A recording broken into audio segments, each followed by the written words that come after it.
Estúdio Popular. Estúdio Popular. E estamos de volta com o programa Estúdio Popular.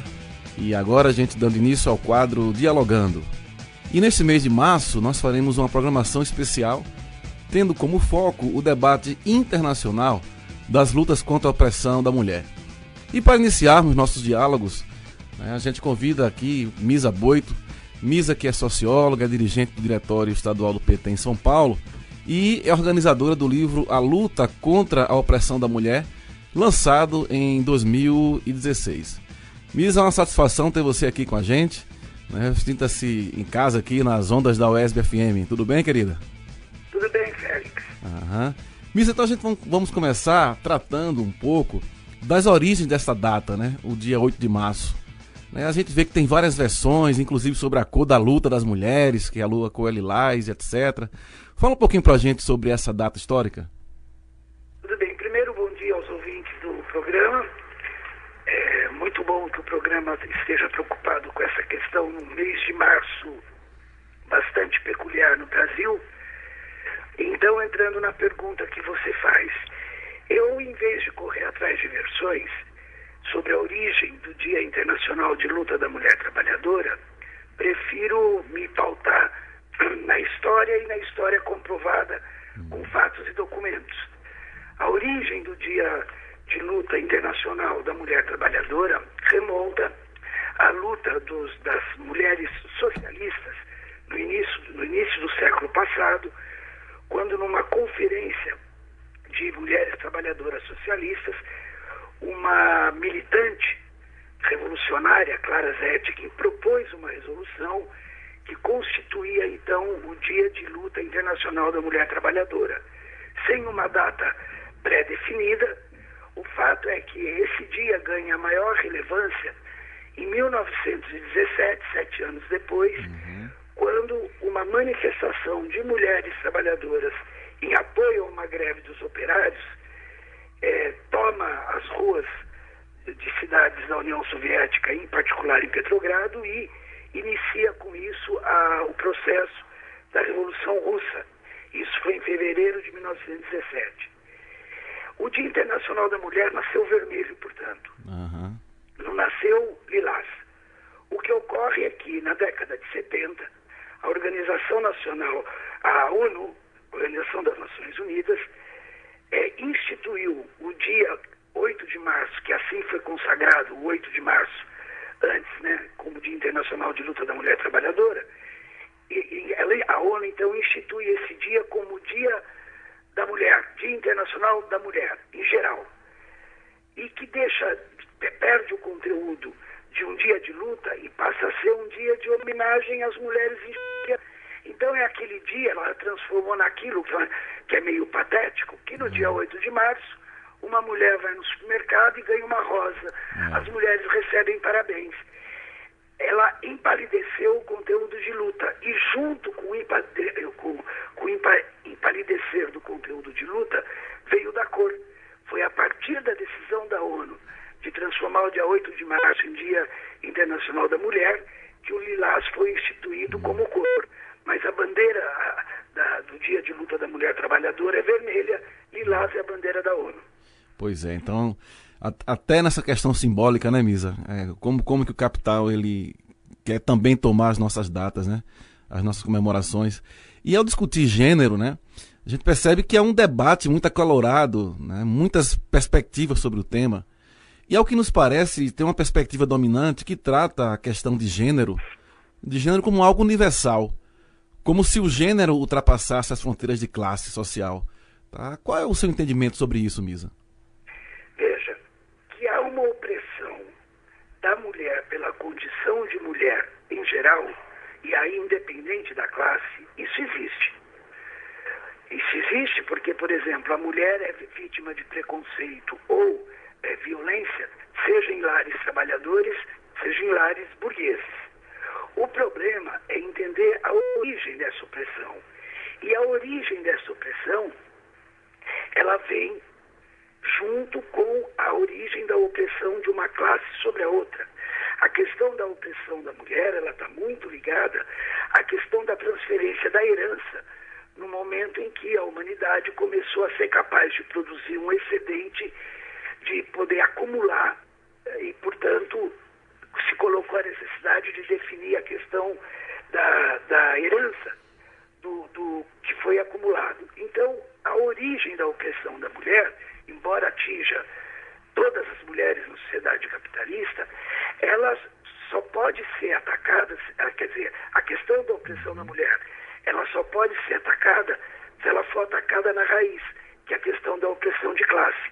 Então, até mesmo para a mulher burguesa, que é vítima de opressão, se ver livre dessa opressão, está na mão das trabalhadoras, junto com os trabalhadores, e aí não tem uma questão de gênero, junto com os trabalhadores, é atacar o que é a base fundamental da opressão, que é a propriedade privada dos meios de produção. Por isso que é impensável pensar na libertação da mulher da opressão em que ela vive. Ela é duplamente oprimida, em particular a mulher trabalhadora, como trabalhadora e como mulher na sociedade capitalista, que não seja sobre a base da superação da própria sociedade capitalista, que estabeleceu o patriarcado, portanto, o domínio do homem, como um sistema intrinsecamente ligado à questão da propriedade privada dos meios de produção. E essas questões, elas desdobram, né? Que é a questão das cotas, né? A questão das paridades para as mulheres nas direções partidárias, sindicais. Como é que isso, Misa, impacta um pouco na organização das trabalhadoras e trabalhadores e na luta contra a opressão da mulher, né? Essa questão de cota, de paridades? Eu quero dizer que eu sou contra essa visão de que uma política de cotas possa resolver o problema, que é um problema necessário a ser resolvido, que é dar lugar às mulheres na luta em geral da classe trabalhadora. Agora, militantes, homens ou mulheres, eles se forjam na luta. Eles aprendem, eles tomam consciência no próprio processo de luta. A cota, ela é uma concessão que muitas vezes, ou no mais das vezes, ou em todas as vezes, acaba tendo efeito, na minha opinião, que é de domesticar a mulher a se conformar de que é possível ela ser empoderada, como gostam de dizer, no regime capitalista. E o que fica mais claro nessa questão das cotas é que as cotas não é uma questão que atinge só a organização dos trabalhadores. A ONU, um negócio que chama ONU Mulher, a ONU ela indica que a questão das cotas de gênero esteja presente em várias dimensões da sociedade. A União Europeia indica às empresas europeias que estabeleçam cota na diretoria das empresas. Com isso, cria-se uma falsa imagem que a mulher está sendo empoderada e que, portanto, é possível mitigar ou é possível resolver o problema da opressão feminina, da opressão da mulher, mantendo o sistema capitalista. No caso das organizações dos trabalhadores, o efeito da cota é perverso, porque ele tende a estabelecer uma divisão entre o trabalhador e a trabalhadora que estão naquela organização. Por exemplo, tanto no Partido dos Trabalhadores como na CUT, na década de 2000 para cá, começou a avançar a questão de primeiro cota de 30%, agora a paridade. Se você olha os primórdios do PT e da CUT, no início dos anos 80, a construção dessas organizações veio junto com a revelação de lideranças mulheres sem que a questão da cota estivesse sequer no horizonte. Hoje, o efeito é mais ou menos o contrário. Quanto mais as cotas avançaram, o que a gente vê é menos luta das mulheres trabalhadoras para imprimir no conjunto da classe trabalhadora aquelas bandeiras que lhes são particulares, porque as mulheres têm bandeiras que lhes são particulares, que derivam da opressão do conjunto da classe. Então, para forjar mulheres, dar espaço para as mulheres, em particular as trabalhadoras, o problema não é da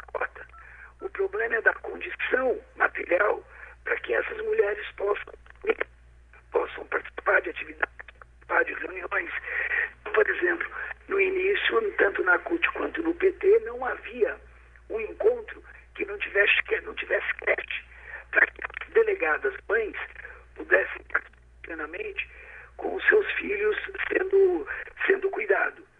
E as cotas hoje, então, estabelecem uma competição entre homem e mulher da mesma classe, que, no entanto, são oprimidos pela classe dominante, que é composta de homens e mulheres que oprimem. As mulheres são proprietárias, elas extraem a mais-valia.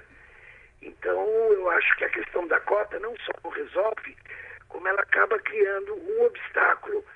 Eu queria concluir essa entrevista eu comecei dizendo que eu parabenizava vocês por fazer trazer esse tema para os ouvintes num março que é peculiar no Brasil. Por que o março de 2019 é peculiar no Brasil? Porque nós temos recém-instalado um governo que foi eleito em condições bem questionáveis, cuja tarefa central que lhe foi dada pelo capital financeiro é fazer a reforma da Previdência.